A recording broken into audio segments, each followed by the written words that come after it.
Um bom dia a todos e a todas que estão participando de mais um encontro do Axis às 10.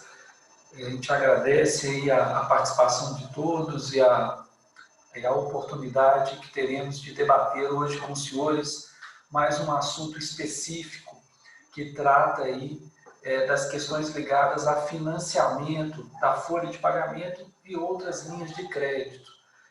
Dentro dessa análise que faremos hoje, são as novas regulamentações governamentais.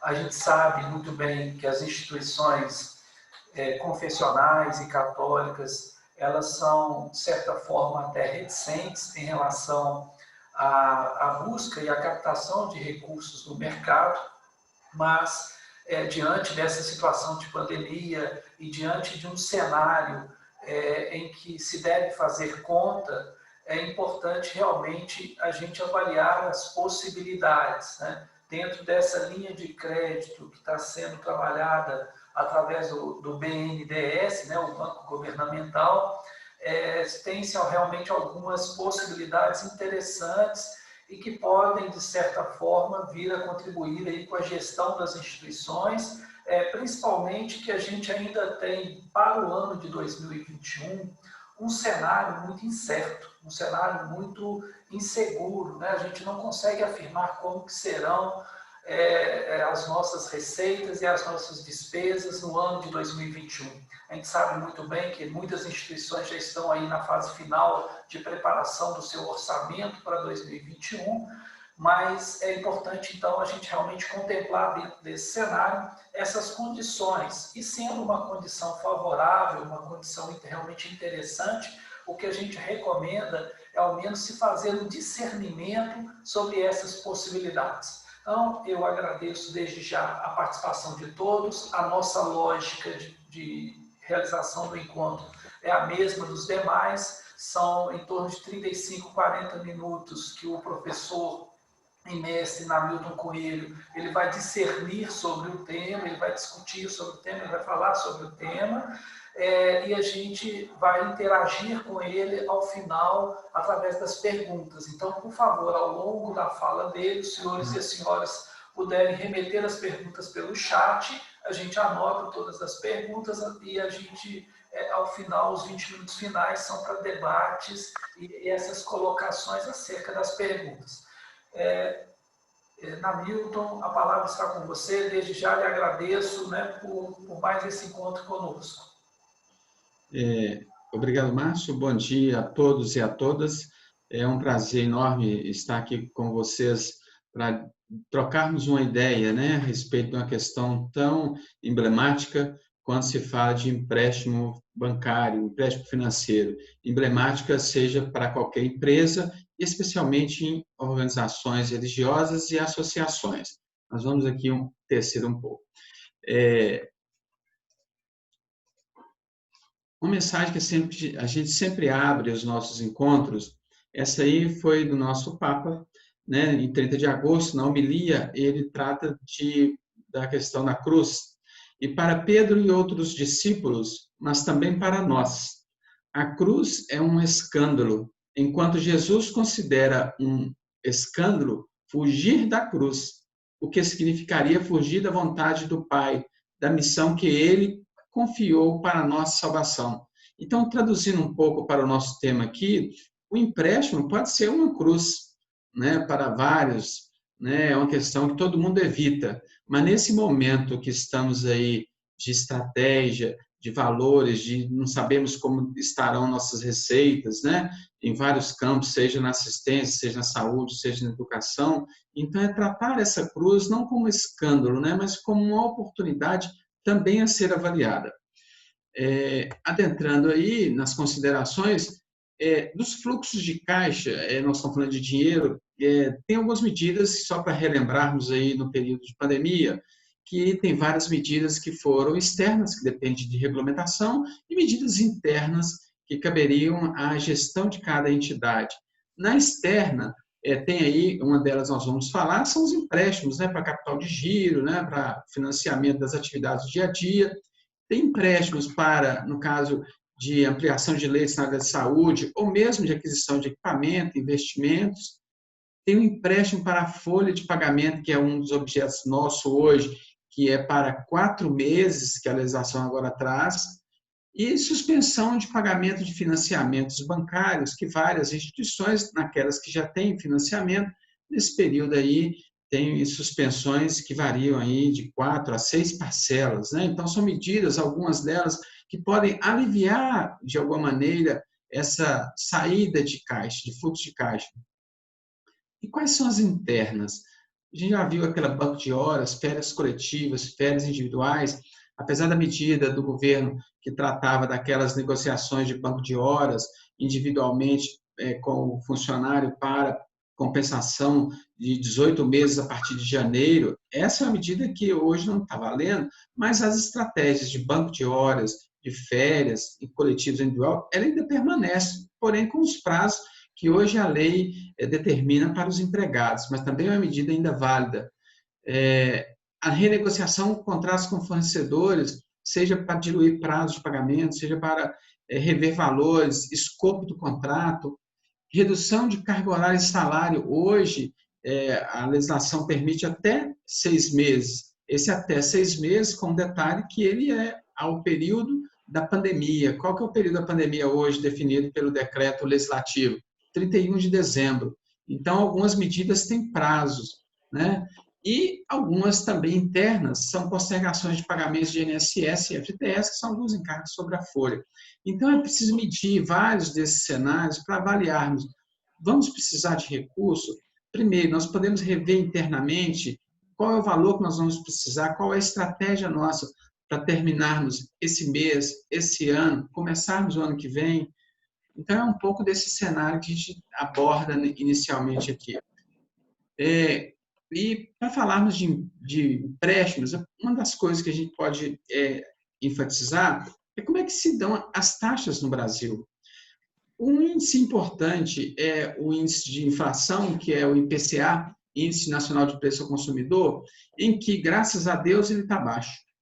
Mas, assim, toda coisa boa tem um lado ruim, né? Nesse período aí de setembro de 2010, esse aí é a variação dessa inflação. A gente sabe que é uma inflação oficial, toda inflação oficial ela guarda algumas distorções, mas é o índice do Brasil em vigência. Nesse período, 2016, ele chegou a 10,71 ao ano, e agora, né, julho, terminando 12 meses de julho, 2,31. Então, o que isso significa?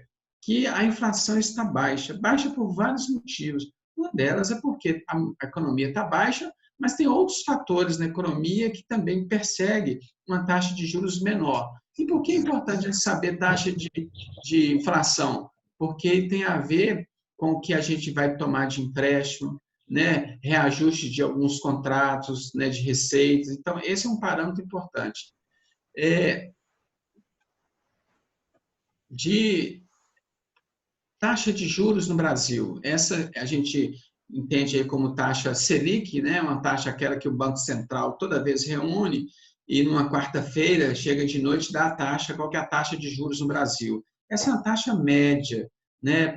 Que baliza muitos investimentos, né? E a taxa agora, em setembro, está 2% ao ano. Também é uma taxa muito baixa. O que uma taxa baixa de juros da economia influencia? Influencia que isso também tem muito a ver com os rendimentos de aplicação financeira. Então, se está rendendo pouco no banco, qual é o impacto para as entidades? Primeiro, a receita financeira será menor. Mas será que isso é só um lado ruim, né? Ter menos receita financeira? Porque para quem já viveu no Brasil, inflação não é bom para ninguém, especialmente para os de menor renda, né? Os mais pobres. Quem tem mais dinheiro tem uma receita financeira, mas é uma receita financeira fictícia, que às vezes não cobre a inflação, né? Nós estamos falando de Selic de 2%, a inflação a gente viu lá de 2,31% nos últimos 12 meses. Então, em tese, não cobre a inflação. E aí, a gente vai falar também de linhas de crédito, é importante a gente ter alguns parâmetros. O BNDES, que é uma das linhas que a gente vai comentar, ela é financiada pelo governo através do BNDES. E o BNDES, para emprestar dinheiro, ele classifica as empresas, e aí empresas nós também podemos considerar associações, organização religiosa. Então, quando alguém for pegar algum empréstimo, tem uma classificação. Então, quando falar microempresa, é aquelas que têm faturamento no ano anterior até 360 mil. Pequena empresa, faturamento até 4 milhões e 800. Média empresa é de 4 milhões e 800 a 300 milhões. A maioria deve estar nessa faixa de média empresa. E quando falar grande empresa, é aquela que tem faturamento no ano anterior acima de 300 milhões. Então, são parâmetros que vão ser importantes para a gente entender as taxas e para quem pode ou não pegar alguns empréstimos. Quando a gente comentou lá dos tributos sobre as folha de salários, é lembrar aqui que o FGTS teve algumas parcelas postergadas. Quem utilizou esse benefício, né, de poder, as competências de março, abril e maio, que vencia em abril, maio e junho, poderão ser postergadas e divididas em 6 parcelas sem juros de julho a dezembro. Então, significa que quem pegou lá atrás ainda está pagando, né, esses encargos de FGTS. E lembrando que aqueles que não pagaram lá, vai observar as parcelas aqui para frente, né? E o PIS sobre folha e o INSS patronal tiveram também algumas competências postergadas para parcelas agosto, outubro, né? Então, cada entidade ou cada organização pode ter feito esses parcelamentos e é importante analisar o fluxo de caixa hoje, porque esses encargos que eventualmente foram postergados lá atrás comporão agora as nossas obrigações, né? E se não pagar essas obrigações em dia, todo mundo já sabe as multas sobre o encargo atrasado, são multas altas, né? E aqui sobre certidões negativas. O que são as certidões negativas da Receita Federal e do FGTS? A gente trouxe aqui porque os empréstimos bancários, a maioria deles, tem a necessidade de apresentação de certidão negativa da Receita e do FGTS. Em relação a essa Receita, a Receita Federal, inicialmente, as portarias lá de março e depois de julho, postergou a validade das certidões junto à Receita Federal, que venceram a partir de 24 de março. Então, as entidades e empresas que tinham essas certidões vencidas a partir de 24 de março tiveram 90 dias de prorrogação e agora por mais 30. Significa que algumas delas já venceram mesmo que com essa prorrogação, né? Mas algumas que venciam em maio e junho, o prazo aí está 90 dias mais 30, são 120 dias. A mesma coisa com a certidão de regularidade do FGTS. Ela teve uma vigência de 90 dias, né, prorrogada para aquelas que venceriam ou que venceram a partir de 22 de março. Então, em cada uma das entidades, é preciso verificar, a minha certidão está vencida, para eu saber se está ou não, né, tira lá na internet e ver se está no período de prorrogação ou não. Então, isso é uma questão importante para avaliar.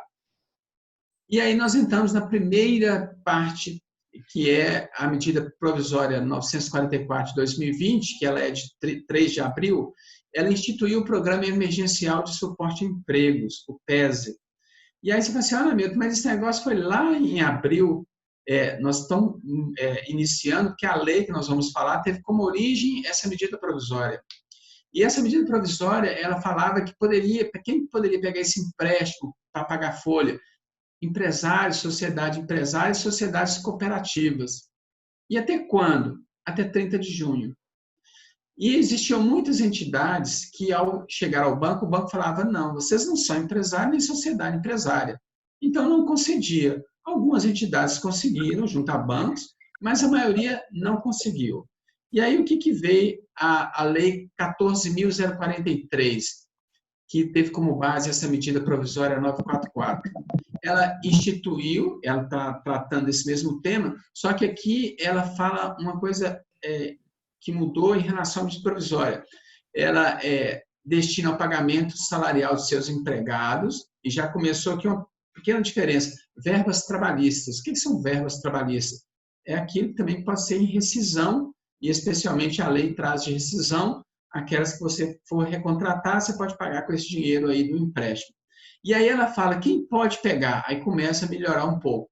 Ele fala, no item lá, organizações da sociedade civil, definidas lá no artigo 2 da Lei 3.019, e entidades do inciso 4 do artigo 44 do Código Civil.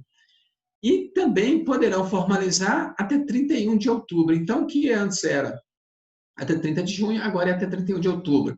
E o que antes não ficava claro é que outras entidades poderiam requerer esse empréstimo, agora ficou claro. E para a gente entender melhor, essas organizações que ele fala da sociedade civil, quem são? E lá na Lei 13.019, que é a Lei do Terceiro Setor, fala quem que são? São as entidades sem fins lucrativos, aqui entendam associações em geral, e na letra C, ela fala as organizações religiosas que se dediquem a atividades ou a projetos de interesse público, de cunho social e distintas das suas atividades afins. Aqui ele dá uma limitada um pouco nas atividades da organização religiosa, mas numa outra parte da lei, ela abrange mais. Lá ele fala das entidades, das pessoas jurídicas do artigo 44, inciso 4 do Código Civil. E quem são essas pessoas jurídicas? O inciso 4 fala especificamente organizações religiosas. E é bom lembrar que as organizações religiosas, elas são grandes empregadoras, né? Independentemente do seu porte, se juntarmos no Brasil inteiro, ela tem uma participação importante nessa parte de emprego. Então, se é para preservar o emprego, todo mundo que é empregador poderia pegar o empréstimo a partir de agora, poderá. E uma coisa também relevante que a lei traz é que, para esses empréstimos, os bancos ficam dispensados de pedir certidão de regularidade do FGTS, CND, que é o débito junto à Receita Federal, comprovante de TR para alguma entidade que tem aí terreno, né? E também não precisa fazer a consulta ao CADIM, que são os órgãos, que é um cadastro que é mantido pela administração pública, né, que negativa muita gente. Então, isso traz o quê? Se as certidões de FGTS, por exemplo, e INSS estiverem vencidas, não impede de pegar esse empréstimo. E esse empréstimo, então, ele destina o quê? Ele é para folha de pagamento, hoje até 4 meses, né? Então, quem pegar agora tem 4 meses para pagar folha, 4 meses de folha. E qual é o limite? 2 salários mínimos por funcionário. Então, se eu tenho lá 300 funcionários, significa que eu posso pegar até 2 salários mínimos para cada funcionário. Qual que é a abrangência? São empresas ou entidades que têm um faturamento em 2019 entre 360 mil e 50 milhões. Na medida provisória, esse limite era até 10 milhões. Então, agora ampliou para 50 milhões. Qual que é o prazo? 36 meses para pagar, com 6 meses de carência. E os juros, 3,75% ao ano. Esses juros é um juros que no Brasil, ele é um juros muito reduzido comparando com as demais taxas disponíveis para outros empréstimos. Então, são uma taxa muito reduzida. E qual é a contrapartida da empresa ou da entidade que pegar? Ela tem que garantir o emprego por até 60 dias após o crédito do empréstimo. E aqui a lei trouxe uma inovação, que essa garantia ela está vinculada na mesma proporção do total da folha de pagamento que por opção do contratante tiver sido paga com recursos do programa. Então, o que significa? Que se eu tenho lá, se eu pegar empréstimo para 70% dos meus funcionários, significa que eu tenho que manter a garantia de 70% dos meus funcionários. Na medida provisória anterior, falava que você não podia demitir ninguém.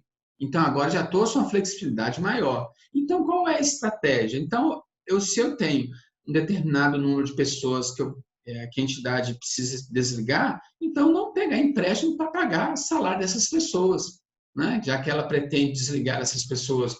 O valor é depositado diretamente na conta do funcionário, mas a lei também trouxe uma inovação que o empréstimo não precisa ser na mesma instituição bancária que cuida da folha de pagamento. Isso é bom por quê? Porque, às vezes, você está numa entidade, está num banco, e o banco não quer te emprestar. Então, você vai lá no outro banco e pede um empréstimo sem ter que tirar a folha de pagamento do outro banco. Então, é uma flexibilidade a mais. Então, vamos só imaginar aqui um exemplo prático. Vamos supor que a entidade, né, tenha 300 funcionários. Eu posso pegar para 4 meses. Então, significa, se eu pegar 2 salários mínimos, que é R$ 1.090, o salário mínimo, e multiplicar 2 salários mínimos por R$ 1.045, é o salário mínimo hoje. Se eu pegar para 2 salários, é R$ 2.090 por pessoa. Multiplicando por 4 meses, eu posso pegar R$ 2.508.000. Pago em 36 parcelas. Aqui eu tirei a carência só para facilitar o cálculo para a gente.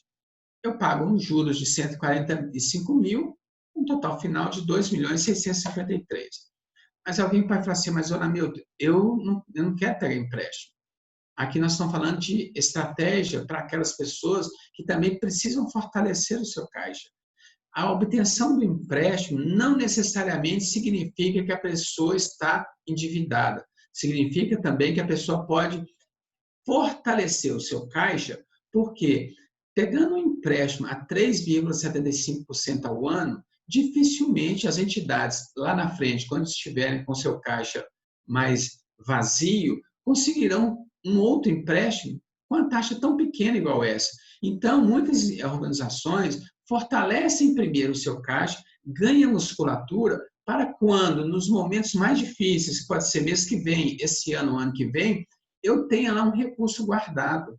Mesmo que agora eu não esteja precisando, então, da folha, para pagar a folha, eu posso ter esse empréstimo para melhorar as minhas reservas. Vai pagar uns juros, mas é um juros muito baixo, comparando com outras que são disponíveis no mercado. E hoje, das instituições que estão habilitadas, esse aí são informações do BNDES, são os bancos aí, o Bancopo, o Banrisul, Bradesco, Itaú, Santander e Sicredi. Esses bancos, na maioria das localidades, as organizações têm algum relacionamento bancário com eles. E comparando agora algumas outras linhas de crédito emergenciais. A Lei 14.042, essa é novinha, essa é de 19 de agosto, ela instituiu o Programa Emergencial de Acesso a Crédito. E essa lei, ela também foi oriunda de uma medida provisória. E ela veio na lei, quando converteu a medida provisória em lei, ela já trouxe aqui no preâmbulo que as associações também podem obter esse empréstimo. E quem que pode? Entidade com receita até 300 milhões apurada em 2019. A medida provisória que é oriunda dessa lei, o que ela falava? Ela mantinha os mesmos limites, mas ela não falava de associação. Então, as associações, ao se dirigirem ao banco, o banco falava, não, esse empréstimo aqui é só para a empresa, não é para vocês. Então, agora já pode ser buscada essa linha também. E essa linha, como tem o apoio com recurso federal, que é através do BNDES, para que ela precisa, que pode ser usado?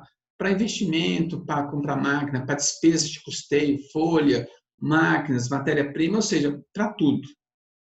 Qual que é a abrangência? Empresas ou entidades com faturamento até 300 milhões em 2019, e cada entidade ou instituição pode obter até 10 milhões por instituição financeira.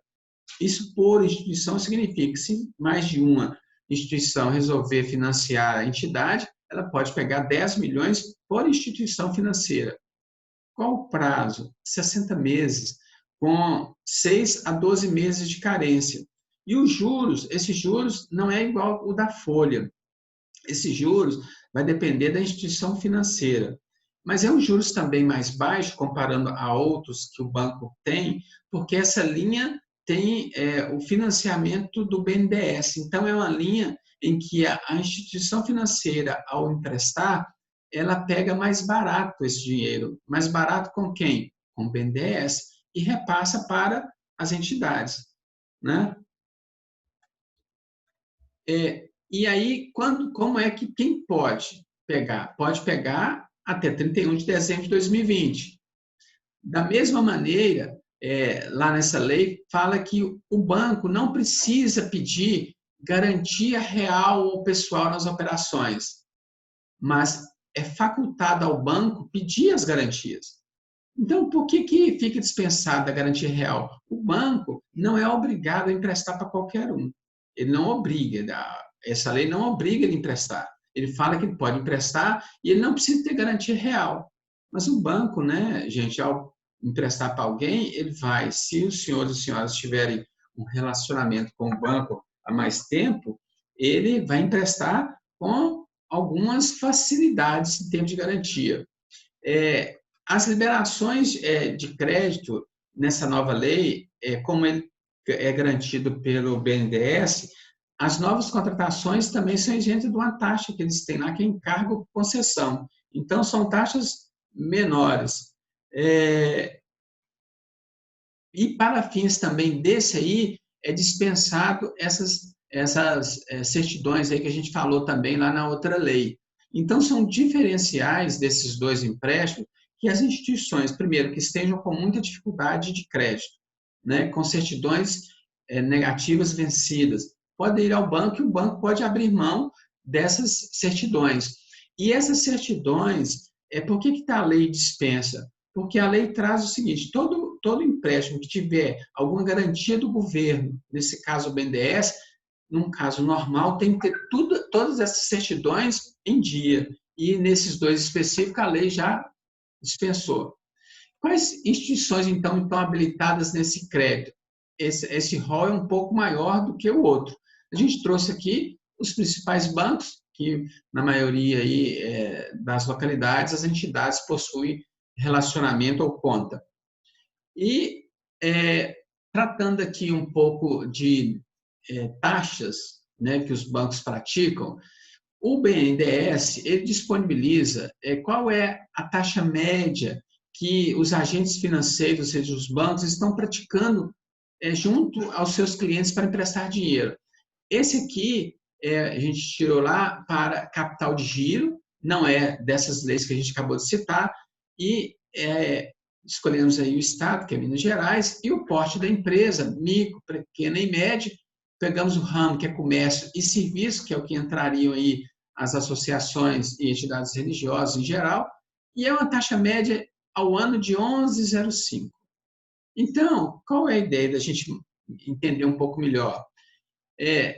Lá naquele empréstimo, a gente viu que na folha de pagamento, se a gente pegasse 2.508.000 a uma taxa de 3,75 e sem contar carência, ao final eu terei pago 145 mil de juros.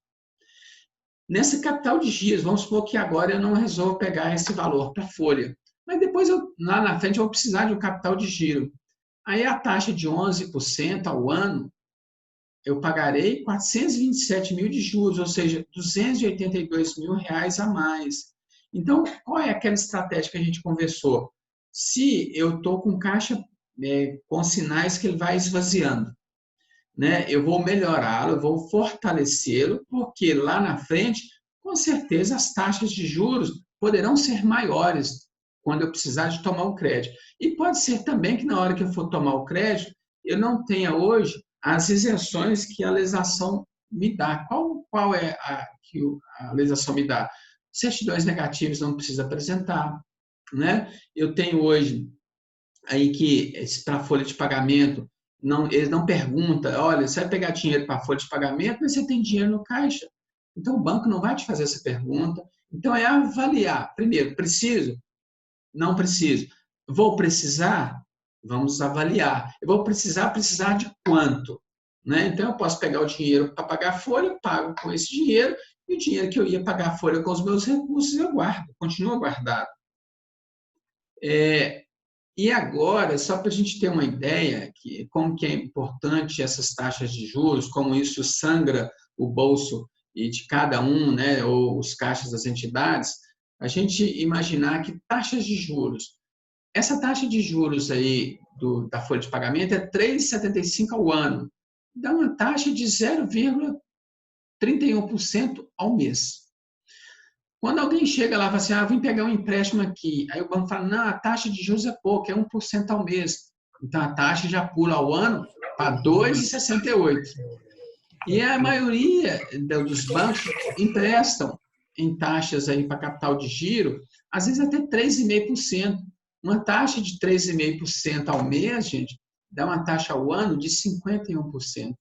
É aquela coisa, aquela doença que vai te corroendo e você descobre só na hora que, às vezes, não tem como reverter. Então, se a gente simular aquele mesmo empréstimo lá de 2.508.000 na taxa daquele programa, terei pago 145 mil. Se a taxa for 1% ao mês, os juros no mesmo período passam para 490 mil. Se os juros for 2% ao mês, é uma taxa ao ano de 26,82, vou pagar mais 1.034. E se for uma taxa de 3,5% ao mês, que dá uma taxa de 51% ao ano, eu vou pagar 1.941.000 a mais, tendo tomado o mesmo empréstimo. Então, olha para os senhores verem, senhora, como é importante essa avaliação, esse discernimento, essa cruz que a gente lá atrás comentou, que parece um sinal de condenação, eu estou pegando empréstimo, então eu vou falir. Não, ela pode ser também uma coisa boa, né? Dependendo da análise da real necessidade de empréstimo. E aí a gente pegou também agora, só para a gente ter uma noção, o Banco Central ele divulga periodicamente as taxas, aí são taxas gerais, né? Dependendo da modalidade, não é só daquelas leis, em geral. A gente pegou aqui os principais bancos, é o Banco do Brasil, Itaú, o Banco de Brasília, esse aqui é o Banco do Nordeste, o Banco Santander, o Banco do Bradesco, Santander e Caixa. São os principais. E aí, para pegar capital de giro. Aí, para pegar capital de giro, as taxas anualizadas são essas aí, ó. 11,78, vai subindo, 29,92 aqui no caso do Banco Santander. Então, são as taxas por ano.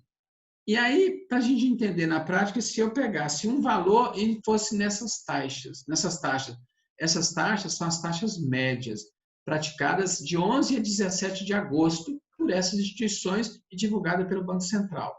Quando, então, a gente fala taxa média, significa que alguns clientes pegarão com a taxa menor, outras com taxa maior, mas aqui a média é essa aí. Então, se eu fosse pegar, por exemplo, R$1 milhão e fosse pagar esse R$1 milhão ao final de 12 meses. Então, se a gente fosse pegar no Banco do Brasil, com essa média que a gente viu, a gente pagaria de juros 117 mil. E aí vamos descendo aqui os valores, enquanto se eu pegar no Santander, eu pago quase R$300 mil. Então, quando a gente imagina Santander, Banco do Brasil, são bancos grandes, mas dependendo do objeto do empréstimo, dependendo da necessidade, dependendo do relacionamento, às vezes é melhor pegar num banco ou pegar no outro banco, e dependendo do tipo. Esse aqui é um tipo, por exemplo, para capital de giro. O que é capital de giro? É aquele para o dia a dia, né? Para as compras, mesmo para pagar funcionário. É aquele capital que você não tem que demonstrar para que você vai usar. A outra pesquisa do Banco Central, ele fala aí de desconto de duplicata. O que é desconto de duplicata que a gente pode trazer aqui no âmbito das entidades? Pode ser, por exemplo, descontar recebíveis de mensalidades, né? Então, esse parâmetro de duplicata é um parâmetro possível para esses tipos de atividades que tenham a receber posteriormente. Então, nós temos aí que tem taxas no Banco do Brasil de 12,37, mas tem o Banco de Brasília com 44 ao ano, Caixa Econômica com 20. E aí, como é que ficaria naquele mesmo exemplo que a gente viu lá? Nesse caso aqui, ó, o Santander, que estava como vilão, passou a ser o cordeiro, né? Não de Deus, mas o cordeiro aqui financeiro. Então, ele paga aí 69, teria que pagar 69 mil de juros no final de 12 meses, e o Banco de Brasília, olha aqui, 445 mil reais. E é lógico que cada uma disso aqui, como são taxas médias, tem que ver a expertise do banco. Às vezes, alguns bancos têm taxas melhores para empréstimos com antecipação de mensalidades, que poderia ser caracterizado como desconto duplicado. O outro é melhor no capital de giro, né? E, por último, aqui, só para comparar, o temido cheque especial. Esse cheque especial, nós estamos aqui com taxas que esses números começam até a assustar, né? Esses números em vermelhinho aqui não é dinheiro, não. Isso aqui é taxa.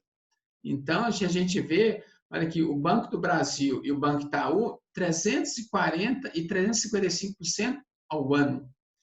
Aí vem lá o Banco do Brasília, o Banco do Nordeste um pouco mais baixo, aí vem de novo Bradesco com 354, Santander com quase 370, ao Santander de novo aqui, ao Cordeiro aqui de novo, mostrando as garras, né? Então, se a gente fosse pegar no cheque especial, depois do cartão de crédito, o que mais é prejudicial é o cheque especial. Aí vem o banco, se a gente pegar 1 milhão em 12 meses, no final, quanto a gente vai pagar de juros? Mais 1 milhão. No banco lá de Brasília. E se a gente for no Santander, nós vamos pagar mais 3 milhões, quase 700 mil reais, além dos 1 milhão. Isso aqui são só os juros. Então, quando a gente avalia essas possibilidades de onde pegar, como pegar, qual é a modalidade de empréstimo mais adequada de acordo com a minha necessidade de caixa. Então, todos esses cenários vão refletir, no final das contas, em economia. Economia em quê? Nos juros, né? E, dependendo de alguns empréstimos, vamos ver, ele vai precisar de ter garantia, qual que é a garantia, é destinada a quê? Qual é o meu compromisso? Eu tenho que manter funcionário, eu não tenho que manter? Eu tenho que dar uma garantia real? Enfim, são várias variáveis que precisam ser verificadas. Como considerações aí para a gente participar das perguntas, primeiro, considerar a obtenção de financiamento e empréstimos externos como estratégia para equilíbrio de caixa e manutenção de reservas. Como a gente já disse, o horizonte de amanhã pode ser que as taxas sejam maiores, pode ser que o meu caixa, né, esteja mais fraco, pode ser que a minha mantenedora não terá muito recurso para emprestar naquele momento. Então, isso precisa avaliar. Analisar as diversas fontes emergenciais com taxas mais acessíveis e prazos alongados, que mais se adequam à necessidade e ao projeto da organização. A gente viu aí que folha de pagamento é a menor taxa, dentre essas que a gente comentou. Depois dela tem a outra de financiamento, e aí você vai avaliando das oportunidades, de como o banco está proporcionando alguns empréstimos, de negociar, e nesses de negociação com organizações religiosas e associações, a gente sempre chama atenção pelo seguinte: o gerente do banco ele tem que fazer o maior empréstimo em termos financeiros com maior taxa para o banco, não melhor taxa para o cliente. Então, lembrando que as entidades religiosas e associações para os bancos são bons clientes, porque são estáveis.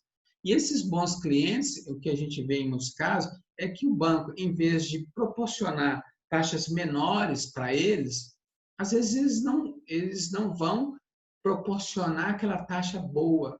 Por quê? Às vezes o outro empresário que fica lá chorando toda hora, ele pensa assim, o gerente do banco, vou dar uma taxa maior aqui para essas instituições, porque eu sei que vai chegar um outro empresário e vai me pedir taxa muito menor. Então, essa negociação com o banco, essa tratativa com o banco, que as entidades têm os seus recursos escassos e, por isso, mais do que outros, elas precisam de taxas menores. Avaliar inicialmente as medidas internas, que têm um reflexo direto no fluxo de caixa, com base na regulamentação que a gente comentou lá atrás. Eu estou fazendo o banco de óleo, eu estou renegociando com meus torcedores, enfim, eu já fiz todo o meu dever de casa para só então ir ao banco ou às instituições financeiras tomarem empréstimos, revisei os contratos, né? Principalmente aqueles estratégicos. O que é o estratégico? Tem alguns que eu não posso ficar sem ele. Por exemplo, manutenção de ar-condicionado. Não tem jeito de ficar sem. Né? Alguns você pode até eventualmente suspender o serviço, outros nem tanto.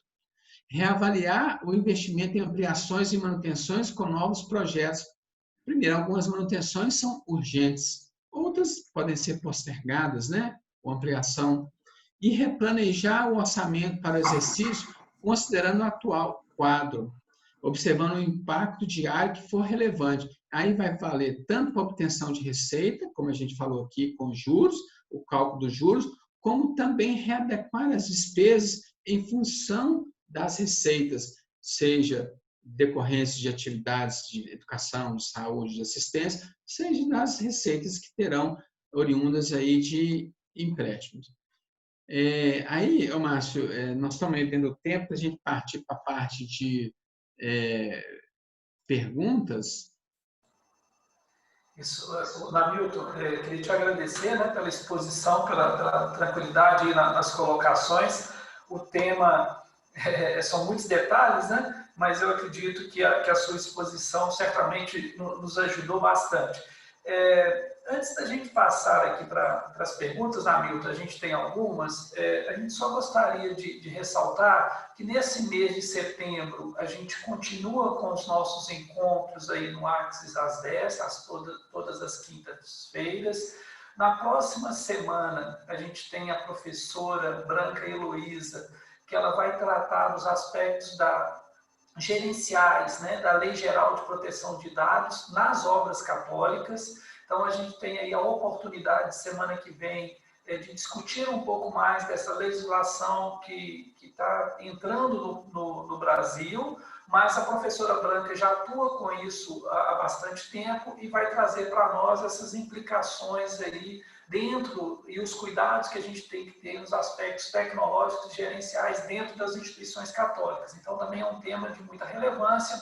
Ainda dentro desse mês, a gente tem um encontro que vai tratar das questões ligadas aos planos de saúde, né, e principalmente por que o plano de saúde empresarial é um perigo. A professora e doutora Regina, ela vai trazer as informações a respeito dessas questões de plano de saúde, então a gente tem uma programação intensa. Na próxima semana, lembrando, a LGBT em obras católicas, né? A gente tem, só para lembrar também, que nós estamos aí numa fase de lançamento do livro de perda de alunos nas escolas católicas, do professor e doutor Sebastião. Esse livro se encontra à venda aí no nosso departamento de comunicação do Axis, o exemplar impresso e o exemplar também em e-book. Então, basta entrar em contato conosco, a Karina vai mandar o link aí do formulário através do nosso chat dessa live, para aqueles que se interessarem em adquirirem um exemplar conosco. E agora, Namilton, passando aqui já as perguntas, e na verdade você falou de algumas linhas de crédito, mas até muitas das perguntas são mais direcionadas a essa, que os juros são menores, né? E é claro, a gente entende isso, e realmente porque é bem interessante essa linha de crédito. Mas veja bem, Namilton, uma das perguntas Namilton, o valor é limitado a 2 vezes o salário mínimo. E para empregados que recebam acima de 2 salários mínimos, a instituição como que deve proceder? A lei fala que é até 2 salários mínimos por funcionário. Ele não fala que é o funcionário que recebe até 2 salários mínimos. Então, aquele funcionário que tiver uma folha, por exemplo, de R$3.000, significa que o banco poderá emprestar para aquele funcionário por mês até 2 salários mínimos, que é R$2.090.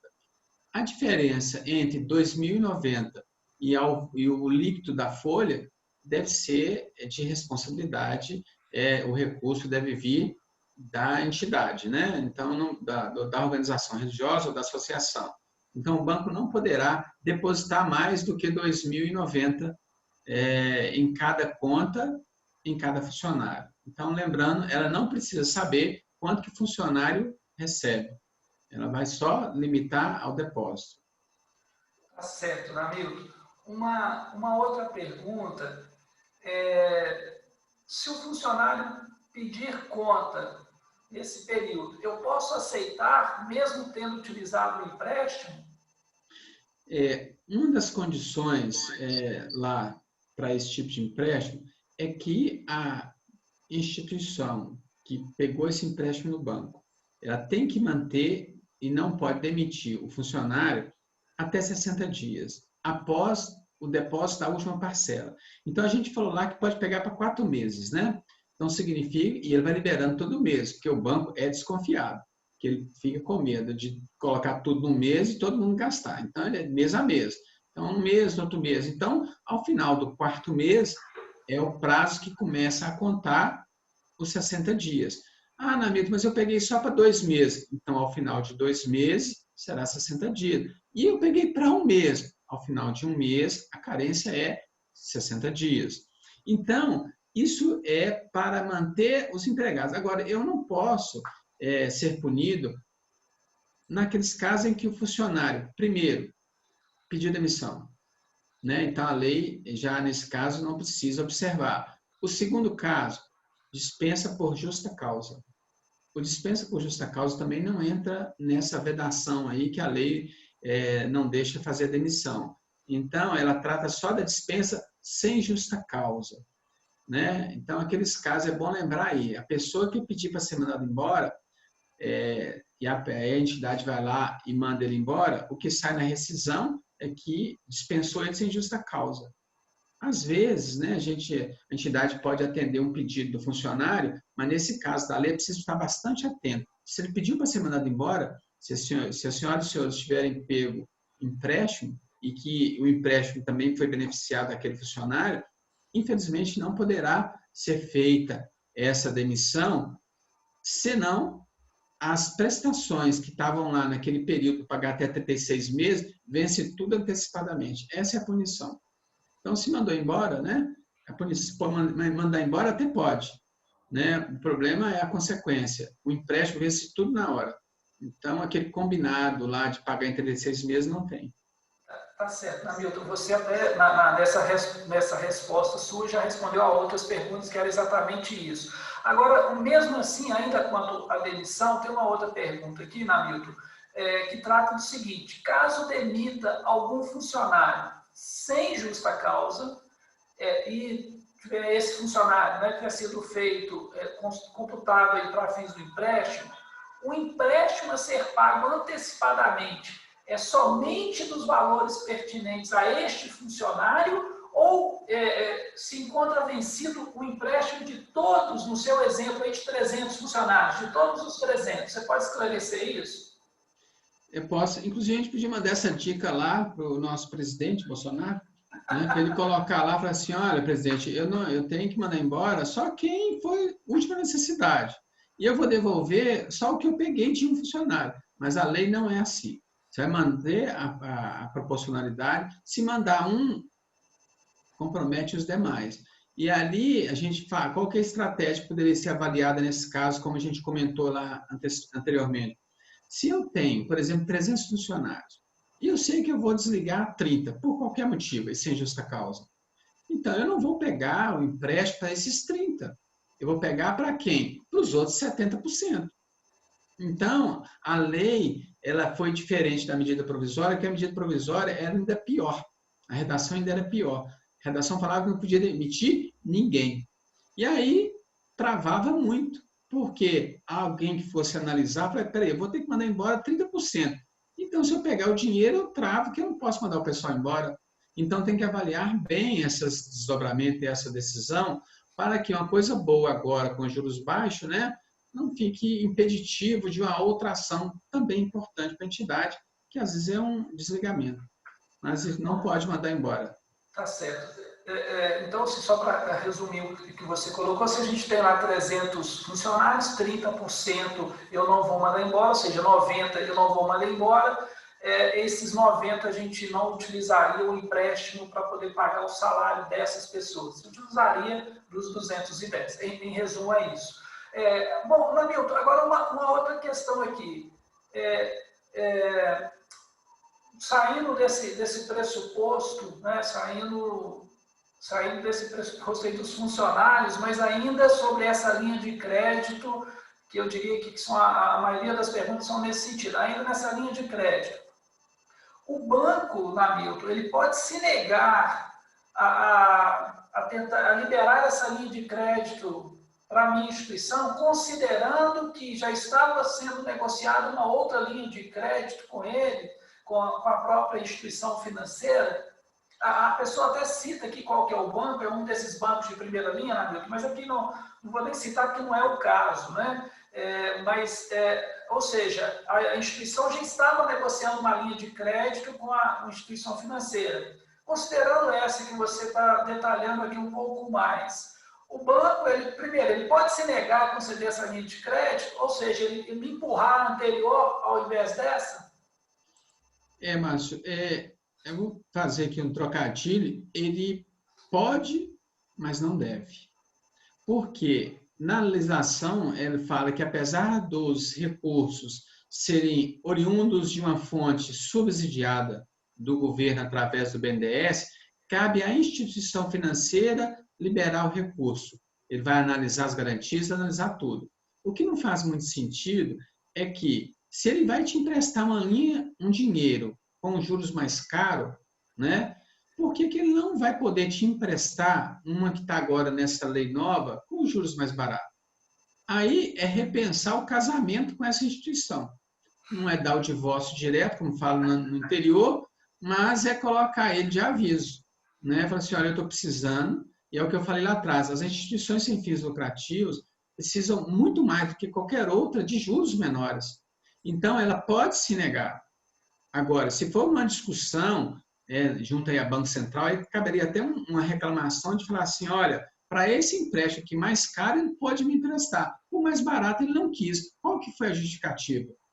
Porque hoje, com o empréstimo que nós estamos vendo aí da folha de pagamento, a lei, inclusive, dispensa o banco de pegar essas certidões, de não precisar certidão atualizada de Receita Federal, de FGTS, para facilitar. Esse é o objetivo. Agora, é bom lembrar que o banco, com juros menores, ele ganha menos também, né? Então, lembrar que do outro lado, o banco quer juros sempre maiores. Tá certo, Namilton. Namilton, uma outra pergunta aqui, o Padre Pedro, lá de Pernambuco, Recife, faz a seguinte pergunta. O dinheiro pode ser usado para outras despesas? Posso utilizá-lo e depois devolver? Então, vamos só lembrar o seguinte. Quando a gente vai pegar o dinheiro do banco, o banco vai depositar o dinheiro aonde? Na conta do funcionário. Então, ele nem passa pelo caixa da instituição. Aí, dentro dessa pergunta dele que eu estou entendendo, é a seguinte, como ele não vai passar nem pela conta da instituição, ele vai direto para a conta do funcionário, eu posso, aquele dinheiro que eu tinha guardado para pagar a folha, eu não pago a folha com ele e vou lá e pego um empréstimo para pagar a folha e guardo o meu dinheiro. Essa é a mesma conta, igual o padre está colocando aí, né? Eu acho que é mais ou menos essa lógica. Tenho dinheiro para pagar, vou guardar, que eu vou precisar para outras coisas, e vou lá no banco pegar o dinheiro. E é importante essa pergunta num gancho aí, Márcio, que assim, alguns devedores, algumas dívidas são mais complexas do que outras. Por exemplo, nesse momento de pandemia, a dívida, por exemplo, com funcionário é uma dívida complexa, principalmente para quem é prestador de serviço. Né? A pessoa está primeiro precisando do dinheiro, mas afeta diretamente a mão de obra que produz o serviço, que atende as pessoas. A outra, um fornecedor estratégico também é complicado dever para ele, que às vezes pode suspender o serviço. Qual que seria, talvez, outros que pudessem adiar um pouco o pagamento? O próprio governo, né? Dívidas do governo. Enfim, é pensar que o nosso caixa tem que estar aí à disposição para essas dívidas mais emergenciais. Tá certo, Namilton. Uma outra pergunta aqui, Namilton. A pessoa afirma, não tenho conta no Sicredi. Né? Você demonstrou lá que uma das instituições financeiras credenciadas seria o Sicredi. Mas eu posso tentar um empréstimo nele? Esse aí é o contrário do que eu comecei a responder o outro. Em vez de pode, não, deve. Né? Esse é o deve. Por quê? Às vezes o novo relacionamento bancário ele vai ser um relacionamento bom, porque essa concorrência é saudável, né? Então, esse empréstimo, por exemplo, que a gente viu, o que a lei veio facilitar? Antes você só podia pegar o empréstimo para a folha no banco que processa a folha.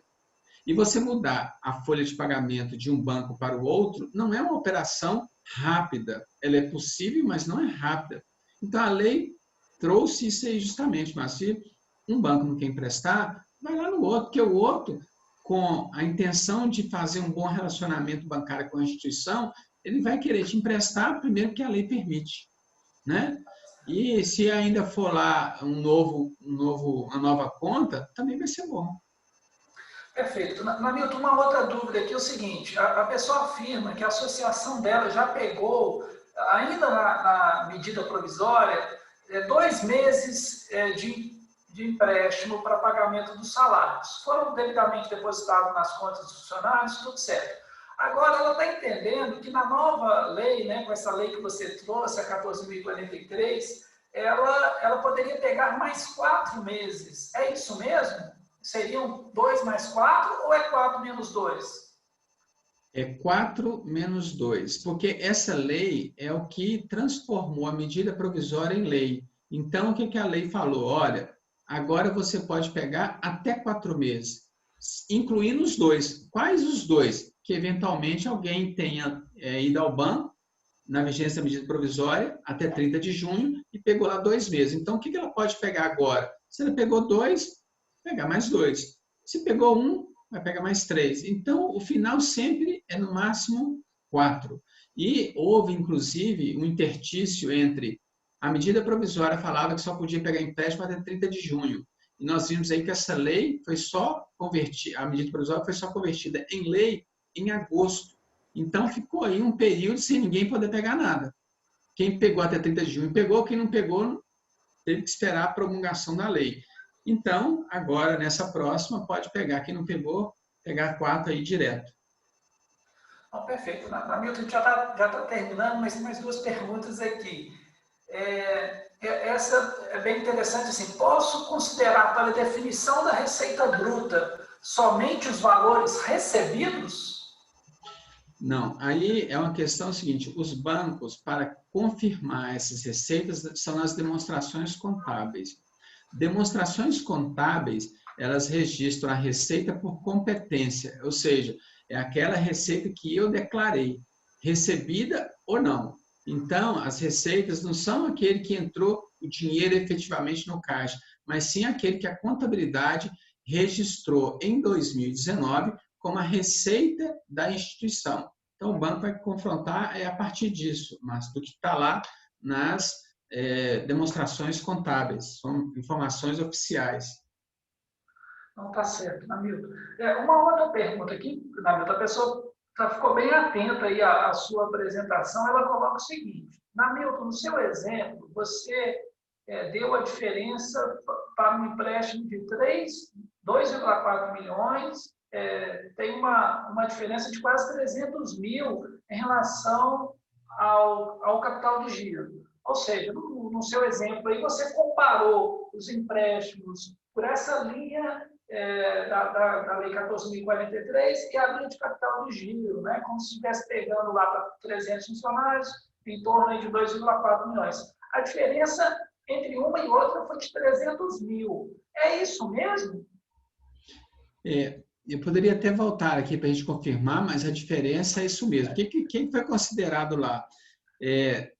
Pegando um empréstimo na lei que é para pagar funcionário, com aqueles juros de 3,75 ao ano, eu tirei a carência para poder fazer a equivalência entre um e outro, a diferença é aquilo mesmo. Se as senhoras imaginarem que é 3,75, o capital de giro é 11, né? No Brasil, para mim, se falar, eu sou novo, não sou da idade do máximo, mas eu sou muito novo, eu já ouvi falar que no Brasil tinha aí umas taxas estratosféricas de juros. 11% ainda é muito, né? A gente imagina hoje que é muito. Mas, considerando o que vai desembolsar, é essa conta aí mesmo, Márcio. Isso nas melhores taxas, né? Nas melhores taxas. Porque se for para outros, aí, aquela outra conta de cheque especial, né? Os juros são maiores. Tá certo. Uma última pergunta aqui, Hamilton, é o seguinte, a pessoa coloca, olha, só lembrando, né, que a pessoa fala aqui de oferecer imóvel em garantia nessa pergunta, só lembrando que para estes casos, a gente tem que ficar muito atento, que se tratando de organizações religiosas e entidades confessionais, a gente tem que observar os limites de utilização dos bens para poderem ser oferecidos em garantia. Então, a gente tem uma referência aí, que é uma referência do dicastério lá dos Institutos de Vida Consagrada e Sociedade de Vida Apostólica, ou para a diocese, arquidiocese e paróquias, aqui da CNBB no Brasil. Então, existe um limite, né? Não é qualquer valor que pode ser oferecido, não. Então, se for oferecer um bem em garantia, deve-se observar esses limites aí. Mas, quanto à pergunta, Hamilton, é o seguinte, o banco me disse que estava nos ajudando abrindo mão das certidões, porque nós não estamos conseguindo pagar. Mas, que, por isso, nós precisávamos oferecer um imóvel em garantia. Isto é legal? Isso é permitido, né? Que lá a analisação fala que a concessão de crédito vai depender da análise do banco. A não exigência de certidão, ele não está fazendo nenhuma gracinha, porque a lei está permitindo. Porque se a lei não tivesse, nem essa gracinha ele poderia fazer. E a garantia é também para o banco o seguinte, é normal ter as garantias, buscar as garantias. Para o quê? Para diminuir as taxas. Agora, antes de dar o bem, avaliar qual o bem, porque a execução de uma garantia, quando dá um bem, que é uma alienação fiduciária, no Brasil ela é muito fácil de tomar o bem. Então, é avaliar, eu tenho qual bem para dar? Eu tenho uma loja, eu tenho um apartamento, eu tenho um bem que é pequeno, né? Que se ele me tomar aqui da instituição, eu não vou quebrar. Então, primeiro, Márcio, é legal. Segundo, avaliar qual, e se essa é a última, né? Vale a pena ir nessas conversas com o banco, falar, meu filho, não tem cabimento que você está me pedindo. Eu não tenho condição, você não vai me ajudar? Vai primeiro no outro banco. Depois de visitar uns 3 bancos e não conseguir nenhum, aí depois avalia antes de dar o imóvel em garantia. Beleza, Namilton, já são 11 horas, então a gente quero agradecer a todos pela participação, por mais esse encontro conosco. Eu destaco que na próxima semana a gente tem, no dia 10 de setembro, então a professora Branca Heloísa tratando da LGPD, Lei Geral de Proteção de Dados em Obras Católicas, com a intermediação e com a assessoria aí também do professor e doutor Sebastião Venâncio, e estamos à disposição dos senhores e das senhoras que tenham ainda alguma dúvida. Existem outras linhas de crédito, a equipe de consultoria, principalmente a equipe de consultoria financeira do Axis, ela tem muita familiaridade com essas informações, com esses empréstimos, seja para essas linhas específicas ou outras linhas de crédito ainda que existem. Então, estamos à disposição. O Namilton bem demonstrou que há uma grande diferença entre uma linha e outra, entre uma instituição financeira e outra. Então, é muito importante conversar, dialogar, pesquisar, né, e se valer aí dos mecanismos e do conhecimento técnico para se poder buscar aquela linha que melhor vai se adequar à necessidade, à realidade dentro da instituição. Como eu disse no nosso início, a gente sabe que não é uma decisão fácil e tranquila para as instituições confessionais, mas dependendo da linha de crédito e da possibilidade de pagamento aí ao longo do tempo, isso pode ser muito interessante para a instituição, principalmente com essas dificuldades aí advindas da pandemia. Então, muito obrigado a todos. Eu vou só passar a palavra para o Namilton, para que ele também possa se despedir. Lembrando que o link para a aquisição do livro Perda de Alunos nas Escolas Católicas, ele está disposto, está no nosso chat aí, também maiores informações na nossa página do Axis na internet. Um abraço a todos. Namilton, por favor. Obrigado, Márcio. A palavra também final é de agradecimento a todos aí pela oportunidade de tê-los aí conosco, né? Relembrar aí o que a gente iniciou falando da cruz. A cruz ela pode ser mais um peso, dependendo da análise, mas ela pode ser um pouco mais leve, dependendo da avaliação, no caso que nós estamos falando aqui de empréstimo, né? Não é fugir do empréstimo, é analisar. Então, desejar a todos aí um bom dia, muita saúde, muita paz, e nesse momento aí de pandemia, que a gente está, graças a Deus, passando. Anteontem, o Papa começou com as visitas já, com o atendimento presencial. Então, tem coisas boas aí acontecendo, né? Agradecer e colocarmos à disposição. Obrigado também, Márcia, a equipe do Axis aí também. E tenham todos um ótimo dia.